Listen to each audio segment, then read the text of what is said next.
Essa é O teu grande desafio foi, de repente, sair como você falou, né, de um período que você era acostumado a pesquisar, Uhum, século XX, XIX, para partir aí para século XV, XVI, XVII. Você exato. passou a ler paleografia, como é que tem Aí sido foi, isso? teve que ser, né? Teve que ser. Eu já tenho uma certa habilidade com essa leitura de documentos, de manuscritos. Trabalhei mais no caso eram textos do século XVII, XVI. Uhum. Então isso é muito complicado porque para você ter ideia, né? Ou seja, não existia ainda uma espécie de, vamos dizer assim, um ensino formal, não existia uma escola, né, que padronizava a escrita. Então cada um escrevia um pouco do jeito que queria, né? Não tinha uma. Então você pega documentos que você lê e diz o que é que esse cara está dizendo aqui, né? Abreviaturas de palavras. Então isso aí eu precisei da ajuda de alguns profissionais, de alguns colegas, né? Para que uma colega especificamente, a Anelisa, mergulhou, a historiadora, mergulhou nesses documentos, principalmente nos documentos da Torre do Tombo, que eram os mais difíceis, os mais garranchosos, né, Uhum. para fazer a transcrição disso, né? E aí, por exemplo, no material do arquivo de Amsterdã, né, os textos também exigiram uma leitura paleográfica, mas aí já era mais simples, porque nós já estamos falando, né, de décadas seguintes em que eram escritos já por homens cultos, e aí você já tem uma possibilidade de legibilidade maior desses textos, né? Então, mas o grande desafio foi exatamente esse, né? Ou seja, ler a bibliografia deu trabalho, porque é imensa, é extensa, é enorme, né? Uhum. Mas o trabalho, e aí é que está o garimpo, e aí é que está o ouro da pesquisa, né? E aí é que está, né, o diferencial da coisa, é mergulhar nesses documentos, nesses relatos né, que reconstituem essas existências, né, que reconstituem essas vidas. A sua ida, por exemplo, um doutorado em história, teve a ver Uhum. também com esse projeto que você vem desenvolvendo? Tem a ver porque é o seguinte, Carol, na verdade, eu comecei no jornalismo muito tarde, né? Relativamente tarde. Para você ter uma ideia, eu comecei com 30 anos. Né? Até 30 anos eu nem tinha ideia que ia ser jornalista. Uhum. Né? Então, eu era professor, eu dava aula em colégios, né? Dava aula de literatura, de redação, né?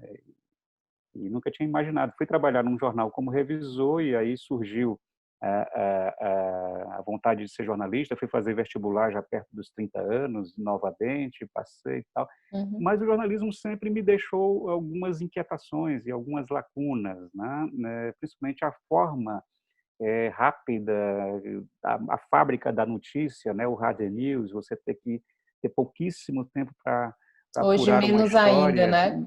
Exatamente, cada vez menos tempo e cada vez menos espaço. E isso foi me inquietando ao ponto, quando eu cheguei ali mais ou menos em 98, 99, eu disse, eu quero continuar a ser repórter, eu quero continuar a ser jornalista, mas num outro tipo de embocadura, né? Ou seja, eu quero passar 2 anos numa pauta, eu quero passar 3 anos numa pauta, eu não quero ter centímetros para escrever um texto, eu quero ter centenas de páginas, né, para poder desenvolver uma história.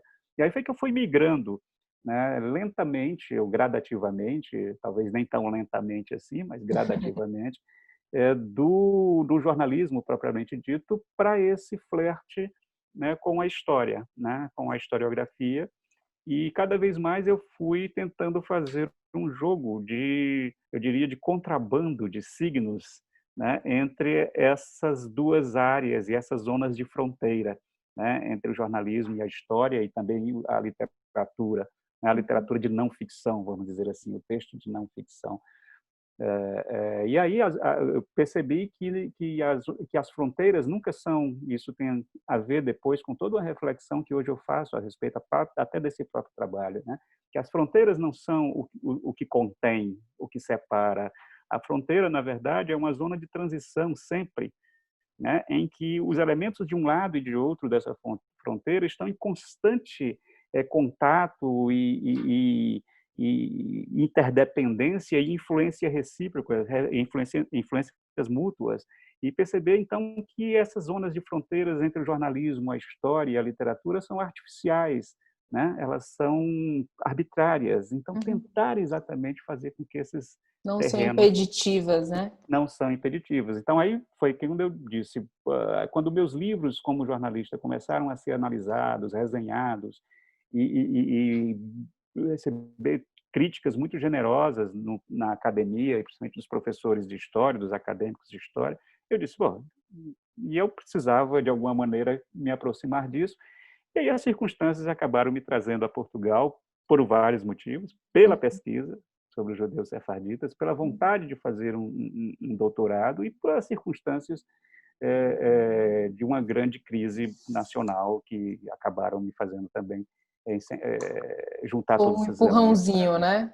Foi o panrãozão, né? Um Vamos dizer empurrãozão. assim. É, é verdade. Lira, trazendo aqui um pouquinho de uma entrevista que você deu recentemente, né, ao jornal O Povo, né, da nossa Sim, terrinha sim, lá de Fortaleza, você sim. comentou que nessa sua pesquisa ajuda a entender as raízes históricas da intolerância e também do preconceito, né? O que Sim. é que te faz acreditar nisso? Olha, essa é uma história, né, essa documentação me deixa muito claro que essa é talvez o fio condutor de todos esses dramas individuais, né, que resultam neste livro, né? Ou seja, eram pessoas decididamente, essencialmente marcadas pela intolerância, né? Contra elas, né? Uhum. Elas viviam a fugir, né, de situações limite, elas viviam a tentar escapar, né, para preservar a própria vida, sua e dos seus, a todo momento, porque havia uma desconfiança, uma perseguição, exatamente pelos fatos de elas serem diferentes, né? Sempre são vítimas, né, de uma exclusão produzida pela diferença, né? E a não aceitação dessa diferença se manifesta nessa documentação de forma extremamente violenta, né? Essa violência, às vezes, é simbólica, às vezes ela é física, às vezes ela é,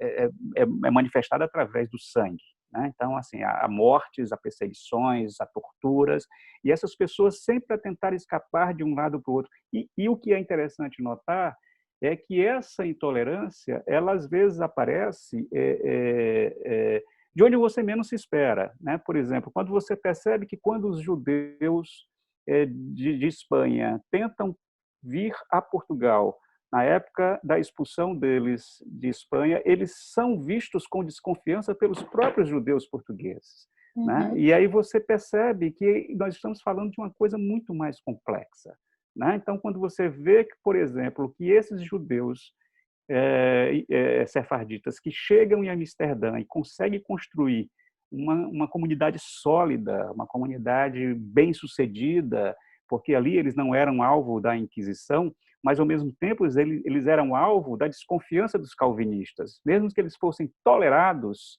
né, Uhum. eles tinham que fazer os seus rituais no privado, eles não podiam ostentar isso. E aí o que é mais louco, quando chegam os askenazes, né, décadas depois, e tentam um contato com esta comunidade, eles são execrados. Os sefarditas não permitem que os askenazes façam parte da sua comunidade. Inclusive, as próprias regras da comunidade, da comunidade sefardita, diz que os askenazes não podiam participar de seus ritos, né? Isso você percebe que eles que eram por exemplo, o Menassé, que é o personagem, né, Uhum. que passa a ser o filho de um foragido, um filho de um homem condenado pelo Santo Ofício, passa a sofrer pressões porque era um livre pensador, ele passa a sofrer pressões da comunidade judaica em Amsterdã, que não Uhum. aceitam o fato dele ser um livre pensador. E essa comunidade judaica, por exemplo, é que vai excomungar Spinoza, o filósofo, que é outro personagem da história, né? Essa história é cheia de personagens Cheio fascinantes. de spoiler aqui, estou adorando. Pois é. Então, assim, é interessante que neste livro aparece, além desses personagens anônimos, né, aparecem pessoas que, por exemplo, aparece Descartes, né, aparece Hugo Grotius, o grande jurisconsulto, aparece Rembrandt, todos esses personagens estão ali orbitando essa história. Uhum. Mas o que eu estava a dizer, né, é que o próprio Benacer passa a ser também alvo, né, da intolerância e do preconceito dos seus próprios irmãos, né, da própria Da irmandade. Então, comunidade, né? da comunidade. Então, por isso é que eu dedico o livro, né, a Uhum. todos os deserdados, a todos os exilados, a todos os refugiados, né, porque esta é uma história atualíssima, né? Essa história, essa busca de uma terra prometida, ela é tão antiga quanto a humanidade e, ao mesmo tempo, ela é tão atual.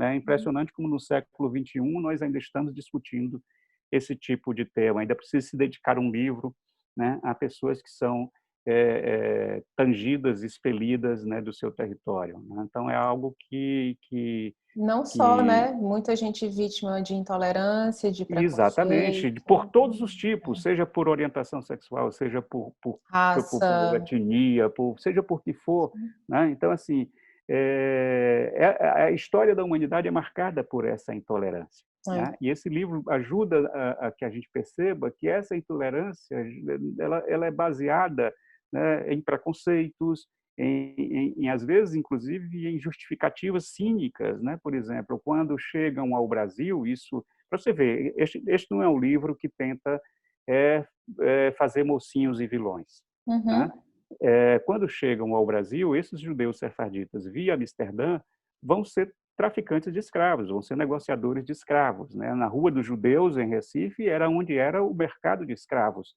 E grandes mercadores judeus, os proprietários de engenhos de açúcar, também vão ser negociantes de escravos. Um negócio era quase correlato ao outro. Então, o que eu tento mostrar, como todo livro que eu faço, né, é que não dá para você definir muito bem, né, dessas categorias de bem e mal, né? Ou seja, quem está num lado está no outro. Não, é por isso que eu biografei Getúlio Vargas, é por isso que eu biografei Padre Cícero, né? São personagens exatamente que trabalham com essa contradição, com essa ambivalência, né, constante e eterna. E no caso desse livro, né, também há essas ambivalências desses uhum, personagens, né? Afinal, como todos nós, né, é uma perspectiva maniqueísta do mundo é muito pobre, né? Todos nós somos atravessados por virtudes, né, por defeitos, por uhum. vícios, por qualidades, né? Então é isso que eu procuro mostrar numa história que é cheia de personagens, repito, fascinantes, né? Você adiantou um pouquinho aí a minha próxima pergunta, né? Mas eu vou É, fazer mesmo assim.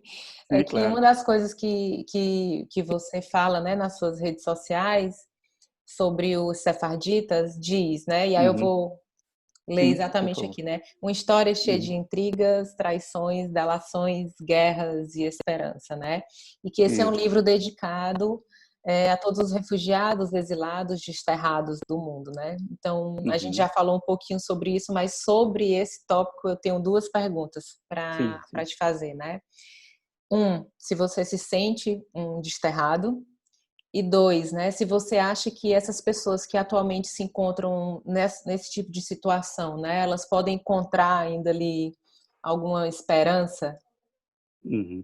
Olha, do ponto de vista pessoal, individual, há um sentimento, claro, de ausência em relação ao lugar, né, de onde eu vim, né, mas como dizem que o cearense é o judeu brasileiro, né, o judeu nordestino, ou seja, eu sou um homem que, claro, cultivo a minha origem, as minhas raízes, mas, ao mesmo tempo, nunca me percebi preso a um determinado lugar, né? Então, eu sempre tenho e tive essa vontade de desprendimento, quer dizer, não é que vou dizer que sempre tive, a partir de um determinado momento da minha vida, né, Uhum, eu percebi que era muito melhor partir do que ficar, né, de que permanecer, e que a permanência ela é imobilista, né, e que a partida é sempre este movimento, este nomadismo, né, é algo que é enriquecedor sobre todos os aspectos, né? O meu pensamento é um pouco nômade, para citar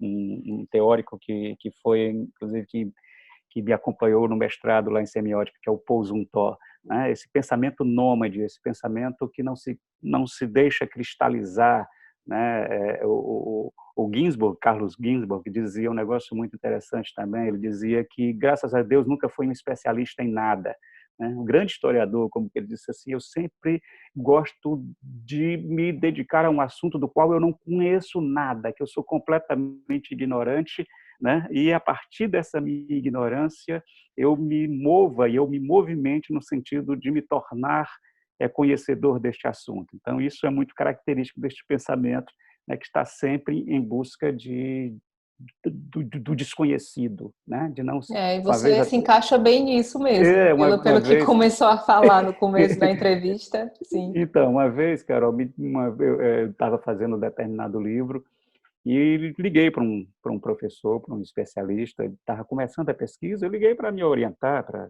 Uhum. pedir alguma dica de bibliografia e tal, e ele me deu assim um esporro, ele me deu um carão, como a gente diz no Ceará, ele disse: menino, você fica pulando de galho em galho o tempo todo, ontem você estava falando sobre Alencar, depois é a Maísa, agora é Padre Cícero, o que é isso? Procura uma especialidade. Não, jamais, né? Esse meu namandismo não permite. Mas aí, para responder a tua pergunta, é claro que eu tenho esse sentimento de nômade, esse sentimento, né, de desterrado não, e confesso para você, não com um certo remorso, né? Uhum.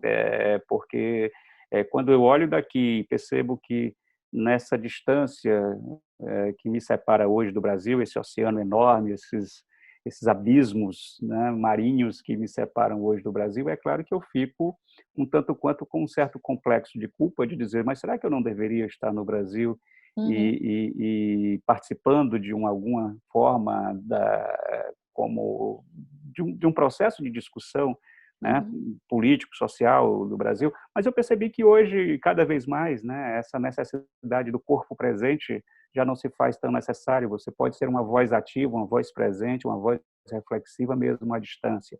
E chegou um momento no Brasil que ficava, inclusive, difícil até mesmo de me concentrar no trabalho, né? Porque a gente passou nos últimos anos por situações tão vertiginosas, né, tão inesperadas, e tão cada vez você diz, não, deste ponto não passa, nós chegamos agora ao limite, e agora é que...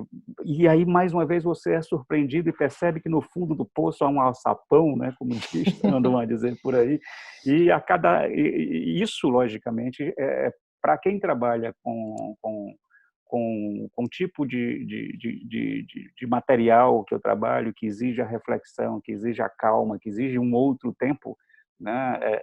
Não é o tempo mais o tempo do jornalista diário, é um tempo Uhum. muito mais lento, né? Para poder produzir uma obra como essa, é um outro tempo, você não pode... Então, este complexo de culpa, esse certo remorso é atenuado, é mitigado, né, por esses dois elementos. Primeiro, por saber que posso continuar sendo uma voz ativa mesmo à distância. E segundo, porque por uma questão de autopreservação mental, física, né, minha e dos meus, e também do meu próprio trabalho, né? Agora, você me pergunta se essas pessoas, né, que estão nessa situação hoje, não só em relação ao Brasil, mas hoje é uma grande discussão hoje na Europa, que é a questão dos refugiados, né?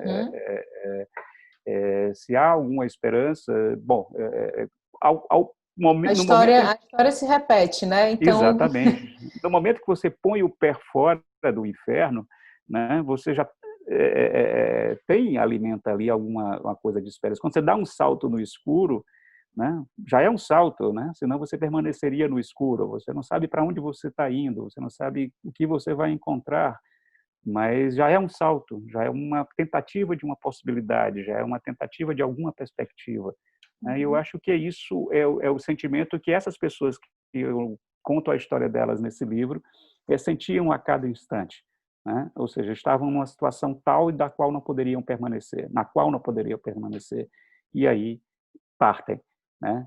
Fazem a travessia, né? Uhum. Fazem as travessias, fazem, né, as tentativas de caminho, de construir novos caminhos. Uhum.